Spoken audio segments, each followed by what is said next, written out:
why it's important that more regular people get involved instead of just throwing up their hands saying there's nothing they can do. Absolutely. I couldn't agree more.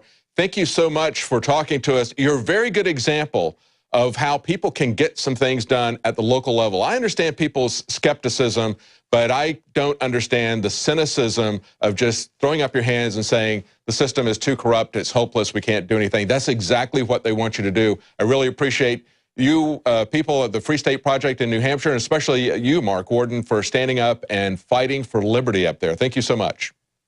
Thank you, David. Good luck today.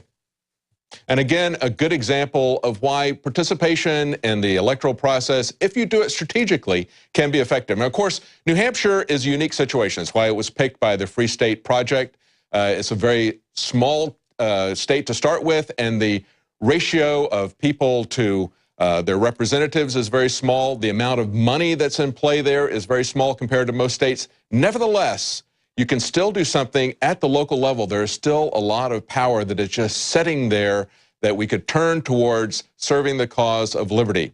Now stay with us. We're going to be right back for more election updates.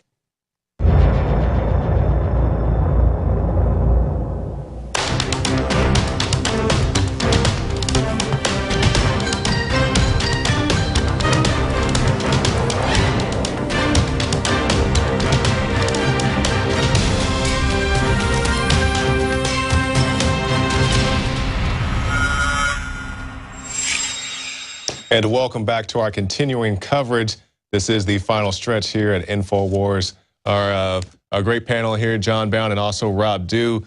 We've been bringing you all this marathon election coverage. 5.5 hours in. Yeah, 5.5 hours in. We're trying to end about midnight Central Standard Time. And we do this with the support from our great viewers, people who log on to prisonplanet.tv, where you can get yourself a 15-day free trial. It supports our broadcast. It's what gives us the equipment to go out into the field, like you saw Joe Biggs out there earlier. Also, all the great stuff you see here in the studio, all the guys working behind the scenes. Can we get a control room shot to show all the guys out there working hard? This is what your money goes to. That's Joe. Joe goes to Joe Jennings. He's doing all the work. Yeah, there's Joe. He's doing our Skype stuff. Working hard. Also, really there's Joe Biggs Biggs. is back. Yeah, Marcos, CJ, all Nico, the guys over there.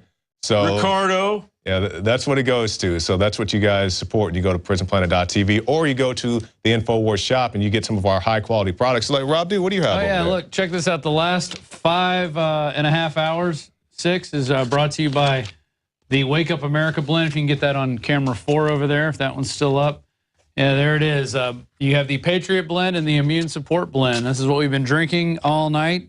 Pots of coffee, keeping us moving and looking at all the news and trends that are going to affect you in this new, I guess, this new paradigm now that we have a Republican-controlled Senate and House. I don't think we're going to see much change. No, I don't see much change in our future either, but we've been out here working like robots. And on the note of robots, you guys have a lot of news. We were talking about that. You teased that a little bit earlier today. We saw the was it the Wildcat or the Big Dog, whatever that robot was, the running robot, the things that parallel what you see in a Star Wars movie. Yeah, robots are going to be destroying us very soon. I predict within Or we'll be destroying robots. There's going to be a fight. But it's not going to be bloody at first. At first, they're just going to start taking your jobs. You look at computer world, 1 in 3 jobs will be taken by software or robots by 2025. That's about 11 years away. That's a heartbeat away. And we hear that the greeters at some of your big chain stores, they're starting to be replaced by robots. We're going to get to that. That's incredibly important. Could a robot do your job? USA Today. Well, you know, they're going to be writing newspaper articles coming up soon. Ping pong playing robot to seek factory job. This is out of Forbes. So they've taught robots how to play ping pong. China now has 30 industrial robot factories. Could double robot population by what? 2017. Wow. That's less than 3 years from now. DailyTelegraph.com. China, world's largest robotics producer. Gawker. Robots now replacing Chinese workers and U.S. fighter pilots.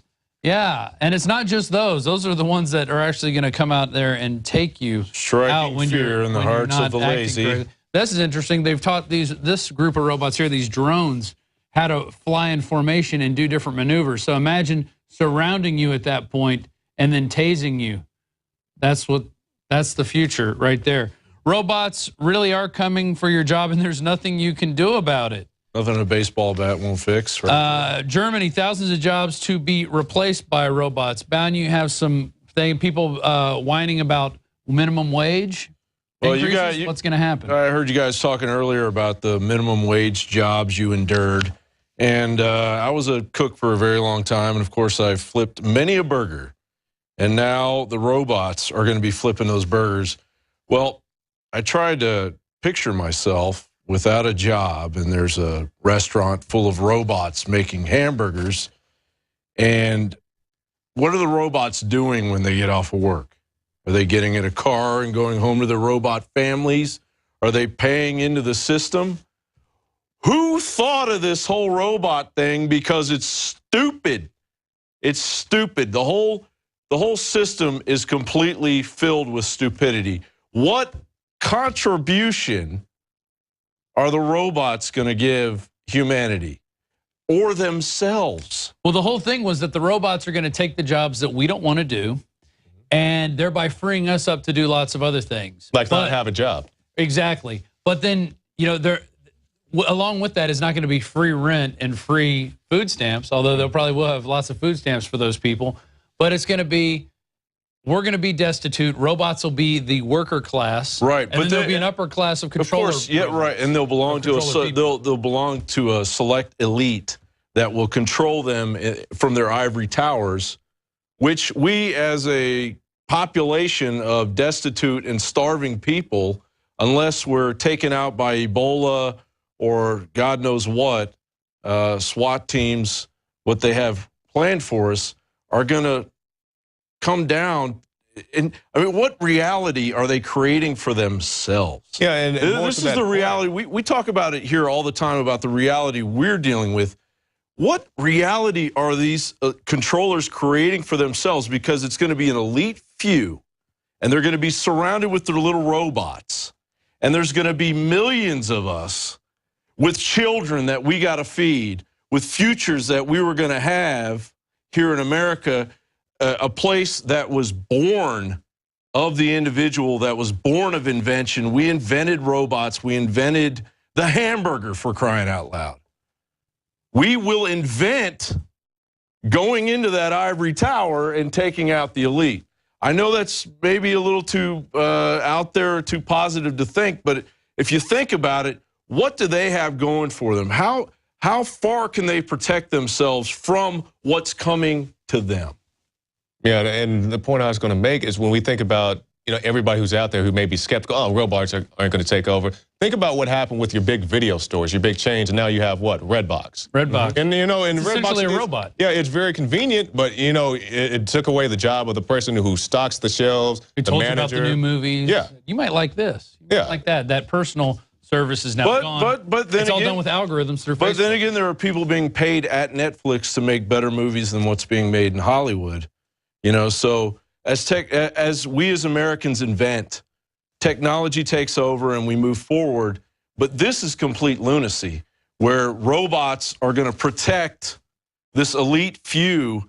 And by the way, the elite few, the number of global billionaires has doubled since this came out a few days ago, since the financial crisis in 2008. So billionaires are becoming more and more. They're entering a fantasy world where there's fewer and fewer of them and there's more and more of us. And we're not idiots. We're not your slaves. You're going to make your slaves and you're going to send them towards us and they're going to take our jobs and there's going to be 10 of you and there's going to be hundreds of millions of us. And so you either have to commit mass genocide on us, or we're coming and we're going to change the whole thing back to the way it was, where people like Jakari and Rob Dew and the rest of you out there used your mind, your God-given humanity to create a place where the rest of us can live together in harmony. But before that happens, I think we're going to have to deal with robots that are learning from insects, that are learning by themselves, that are becoming autonomous drones. We have a whole bunch of things. And who's at the heart of this now? Google which is on a path to control information, is now also buying robot companies. They're building a robot army, and only Popular Science, you know, people like MBR are like, huh, Google's buying a bunch of robot companies. That's awesome. Hat tip to the future. Popular Science, kind of a bought-off organization, especially when it comes to 9/11 Truth. Why is Google building a robot army? And they go over the different robot companies that they bought, and essentially they're buying things like Big Dog. They're buying the Cheetah. They're buying the little robot drones, but also they're buying a sensor company. And we have a B-roll of that these thermostats that you're going to have in your house. They're going to be hooked up via USB or by Ethernet. The thermostats on your walls, the smoke detectors, all these are going to be little gadgets that are going to gather more information. If you thought your smartphone wasn't stealing information from you, well, they're just going to be implanting sensors in your home that are going to be getting all the data they need to sell you products. Of course, they won't be spying on you, but we know all that stuff. Yeah, we saw the CIA director will spy on you through your dishwasher. Through your dishwasher and through your smoke detector and through your thermostat. It's all going to be coming down the pipe. They're going to be spying on you through your lights. Everything is happening at this point. And it just goes back to, you know, after this election, what's going to happen with the economy? Are we going to see any big boost? Are there going to be more jobs created? Right now they're saying, well, Forbes came out with an article saying unemployment's at 5.8% now. But just 2 months ago, it was at 12%. How does it drop that fast? Although we've seen no noticeable impact. It's just they're playing with the numbers. But don't worry, we got the illegals that they're going to give amnesty to, and they're going to pull us out of the housing crisis. They've got the mayor of San Antonio, who's on Obama's cabinet now, Julian Castro, who's basically said, hey, when we get these 11 million illegals, give them amnesty, they're going to be wanting to buy houses. So that's going to help us now. That's just going to change the economy. Okay. I mean, it's total lunacy what we're doing, and that's all going to happen. And we're going to have that coming up. I guess if we get to it, we're going to have the Obama 5-finger death punch, which is going to happen right after the election. Well, it makes you wonder with the Republican votes that we had, how many Democrats switched over to Republican, how many independents went to Republican, because it's getting so serious out there that people are getting desperate with Ebola and with everything that's going on, that somebody has to take charge. Well, I don't believe the Republicans are going to be able to take charge either. It's probably just going to be a greed fest as well. I think you're going to see more of the same. You're going to see some lip service here right after the election, and then slowly it's going to fade away. The economy really wasn't a big issue for any of these guys. I don't think no wars were, that was not a big issue. I didn't recall hearing that at all. I don't see anybody saying we're going to stop funding terrorist groups like ISIS. None of that happened. John, you worked on an invention piece that we're going to have coming up, and then I think we're going to replay, Alex wanted us to replay the gun piece that we did where we went out and shot Brothers in Arms. Brothers in Arms. It was Leanne, Alex, Shane Steiner, Weldon was out there, I was out there, Josh was out there. We blew up my TV. But John, go into your invention thing. Like, inventions are like the lifeblood of this country. Yeah, I got a little ambitious, and I went and I tried to do basically a piece on all of the inventions, because Obama's speech about if you got a business you didn't build, that really struck a nerve in everybody here, and we're constantly playing that piece over and over again. So I wondered just how many inventions we had here in America. How innovative have we been? And it's just ridiculous. I mean, we invented everything that we use. You name it, we invented it. The British beat us a little bit, and they claim to share a few inventions with us, but far and away, America and the ingenuity of the people that have been here for the short amount of time, really, that the United States has been here, have conducted an experiment that we're all a part of.